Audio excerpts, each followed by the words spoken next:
استبعاد 5 لاعبين من المنتخب اليمني الأول بقرار من مساعد المدرب الكابتن محمد سالم الزريقي، على رأسهم نجم المنتخب اليمني للشباب الكابتن محمد بوتشي. وهناك تفاصيل هامة في هذا الفيديو سنوضحها، لكن قبل أن ندخل في أي تفاصيل أخي الحبيب، فضلا وليس أمرا، الإعجاب بالفيديو والاشتراك في القناة وتفعيل جرس التنبيهات ليصلكم أخبار المنتخب اليمني الأول أولا بأول.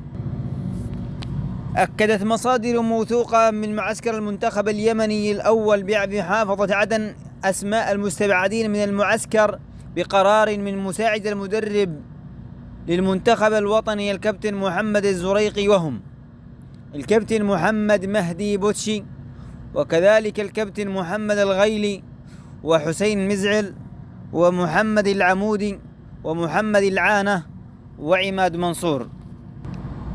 ووضح الكابتن محمد سالم الزريقي للشارع الرياضي اليمني أن الكابتن محمد بوتشي وعماد منصور هما من قدم اعتذار عن مواصلة معسكر المنتخب اليمني لأسباب أسرية.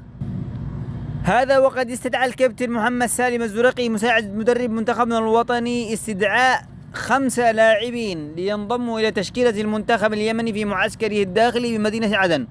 أما اللاعبين الذين تم استدعائهم وهم الكابتن فيصل المعروفي، وفادي محمد، وفيصل الهزمي، وشهاب محمد، وعبد العزيز خميس، وعمر منصور، انضموا مؤخرا لمعسكر المنتخب اليمني الأول المقام في مدينة عدن. وتأتي هذه الترتيبات من قبل مساعد المدرب من أجل التوصل إلى التشكيلة النهائية لمعسكر اليمن الذي سيقام في دولة مصر في منتصف هذا الشهر.